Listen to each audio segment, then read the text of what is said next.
Hi everyone, here is another very short tutorial video on the making of a beads bracelet. What we need are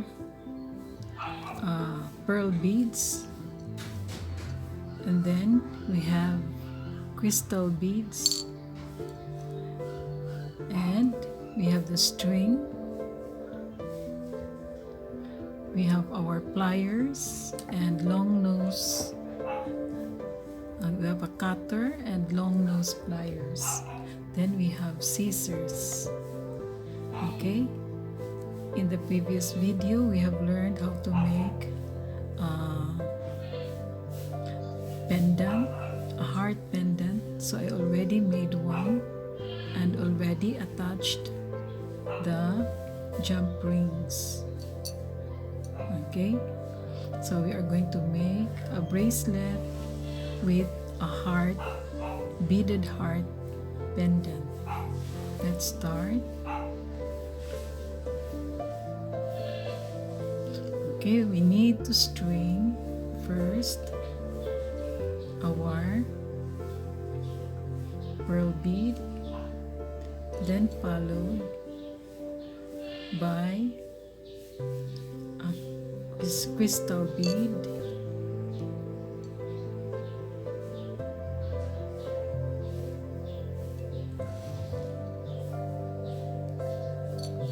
so just alternate pearl bead, crystal bead.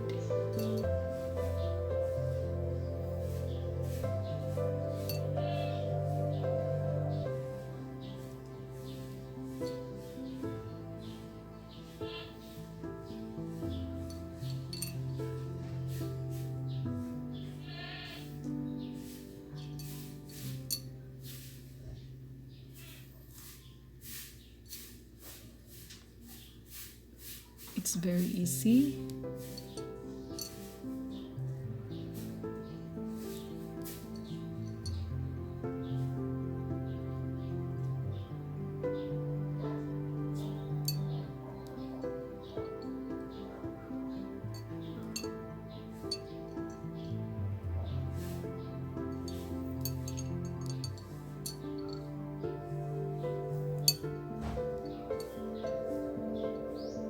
Okay, only a few more beads.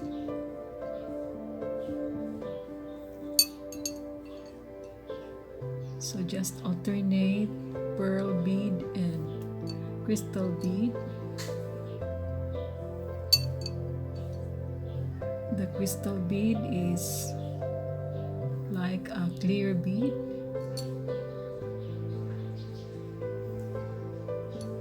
Okay, I think this is enough. So we have already stringed the beads here,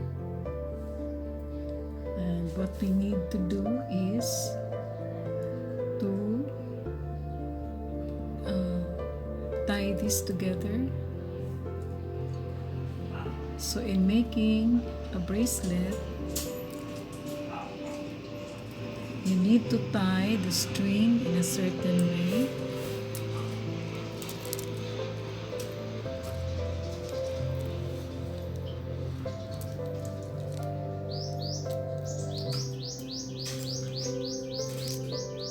Okay, perhaps around here. Okay, I have already cut the string. So we will tie this.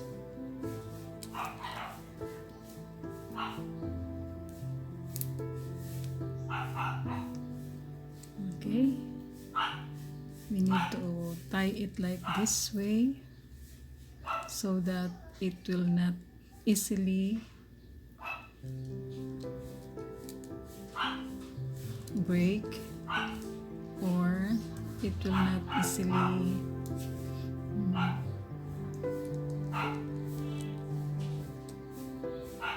and tie it once more.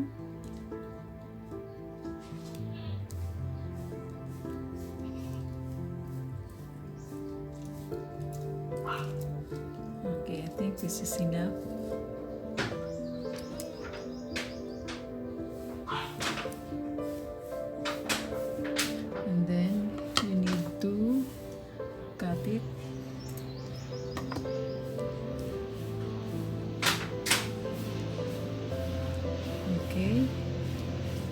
next thing we do is to attach the pendant.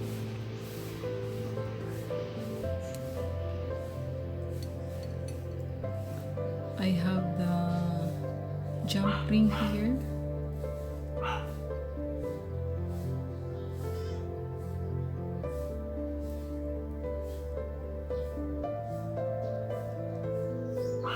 So, smaller jump ring and a bigger jump ring. I think we will place it in the middle of the bracelet.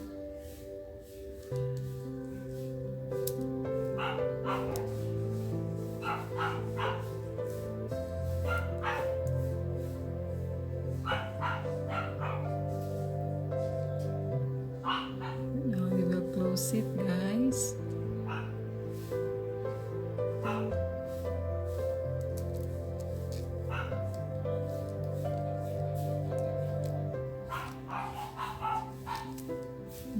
Tighten it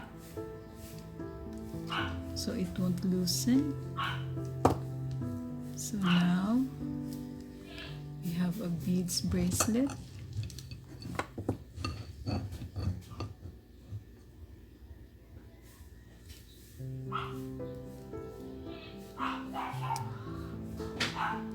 The heart pendant, we have learned it in the previous video.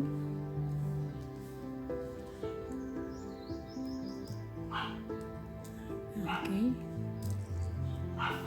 so now you have a bracelet, a DIY bracelet. So let's try to put it on.